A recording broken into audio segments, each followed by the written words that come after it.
जय श्री कृष्णा मित्रों। जिसने कभी एक चींटी तक नहीं मारी उसके हाथों मारा जाता बलशाली भीम।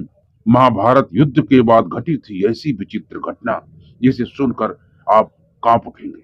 नमस्कार दोस्तों, हमारे मोटिवेशनल आर्कियोलॉजी चैनल आप सभी का बहुत बहुत स्वागत। महाभारत युद्ध में भगवान श्री कृष्ण ने धैर्य के साथ अर्जुन का सारथी बनकर उनका मार्गदर्शन किया।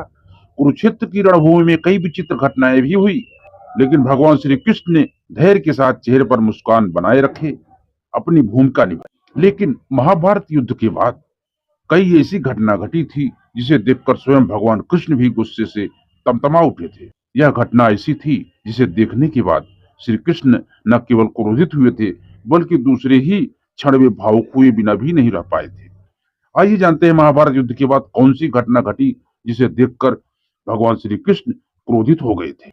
दोस्तों, जो आप लोग चैनल नए हैं, चैनल को सब्सक्राइब कर लें और बेल आइकन को प्रेस कर लें और कमेंट में जय श्री कृष्णा लिखना ना भूलें।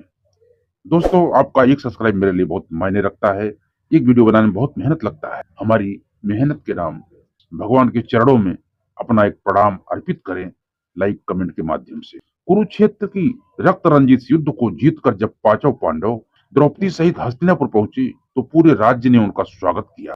भगवान श्री कृष्ण भी पांडवों के साथ हस्तिनापुर आए थे।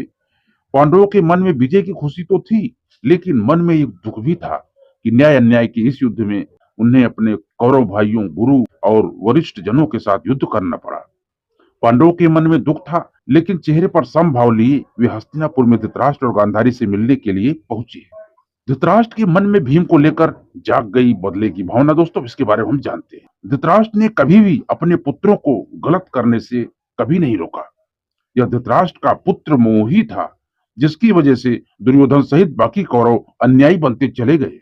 महाभारत की कहानी के अनुसार धृतराष्ट्र ने कभी भी दुर्योधन को गलत करने से नहीं रोका।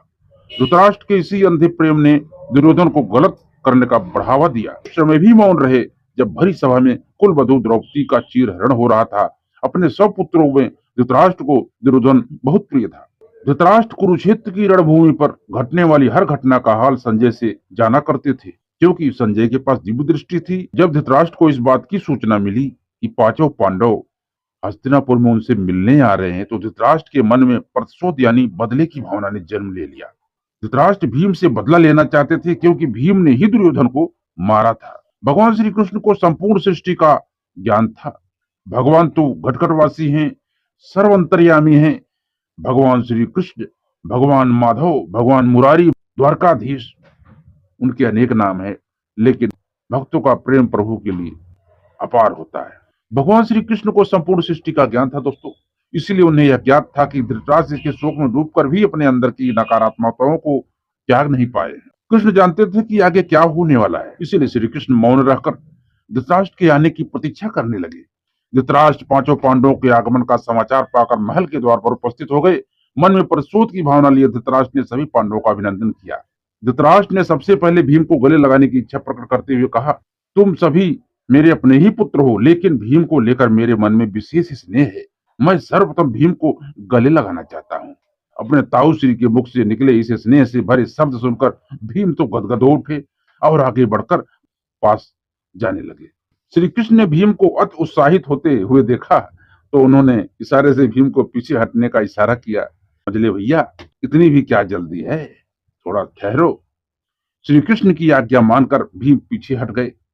श्री कृष्ण ने अपने सेवकों की सहायता से भीम के आकार की बड़ी सी लोहे की मूर्ति जमीन पर खड़ी कर दी। इस मूर्ति पर मल्ल युद्ध का अभ्यास करते थे। श्री कृष्ण ने भीम को मूर्ति के पास खड़े होकर बोलने का इशारा किया। भीम ने श्री कृष्ण के आदेशानुसार धृतराष्ट्र को आवाज देते हुए कहा, ताऊश्री, मैं आपके सामने ही खड़ा हूँ, आइए। भीम की आवाज सुनकर अपनी प्रतिशोध की ज्वाला में जल रहे धृतराष्ट्र ने पूरी शक्ति लगाकर उस लोहे के पुतले को भीम समझकर दबोचना शुरू कर दिया। धृतराष्ट्र ने पुतले को भिंचते ही जा रहे थे। अंत में लोहे का पुतला टूटकर जमीन पर बिखर गया। धृतराष्ट्र के इस रूप को देखकर भयभीत हो गए पांडव।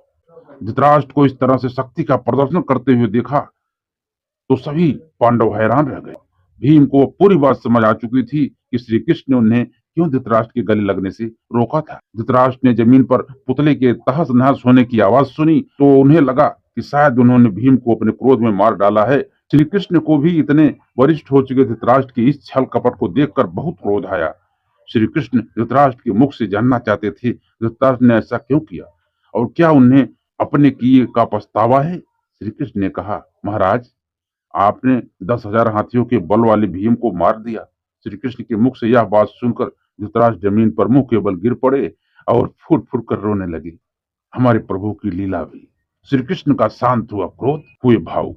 धृतराष्ट्र का क्रोध जब शांत हुआ दोस्तों, तो उनकी चेतना फिर जाग उठी और वे फूट फूट कर रोने लगे। धृतराष्ट्र को लगा कि उन्होंने भीम की हत्या कर दी है। ऐसे में धृतराष्ट्र विलाप करते हुए कहने लगे, संजय ने अपनी दिव्य दृष्टि से देखकर बताया था कि भीम ने किस निर्ममता के साथ दुर्योधन को मार दिया। इस समाचार को सुनकर मेरे मन में भीम के लिए प्रतिशोध की भावना ने जन्म लिया। मैं तब से ही भीम को मारना चाहता था, लेकिन अब मुझे इस बात का दुख हो रहा है। क्रोध ने मेरे सोचने समझने की क्षमता छीन ली थी। मैं भूल गया कि अन्याय के शिकार हो रहे ये पांचों भाई भी तो मेरे ही पुत्र हैं, मेरे अनुज भ्राता के पुत्र, यानी मेरा अपना कुल। मैं यह भी संसार के मोह में नहीं पड़ना चाहता। हे केशव, आप सुदर्शन चक्र चलाकर मुझे मृत्यु दे दीजिए। मैं अब नहीं जीना चाहता।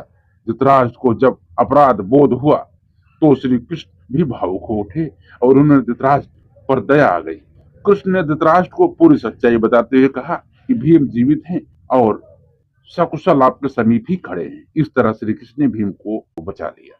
तो दोस्तों, आशा करता हूँ वीडियो आपको अच्छा लगा होगा। तो मित्रों, यदि आपको हमारा वीडियो अच्छा लगा हो तो एक लाइक जरूर करें और कमेंट में जय श्री कृष्णा लिखें। इससे हमको एक मोटिवेशन मिलेगा और हम और अच्छे अच्छे वीडियो आपको दे पाएंगे। दोस्तों, आप लोग वीडियो को अंत तक देखा करें, ये हमारा आप लोगों से विशेष अनुरोध है। तो मिलते हैं दोस्तों अगले वीडियो में। तब तक आप खुश रहें, मस्त रहें और आनंद में रहें। जय श्री कृष्ण मित्रों।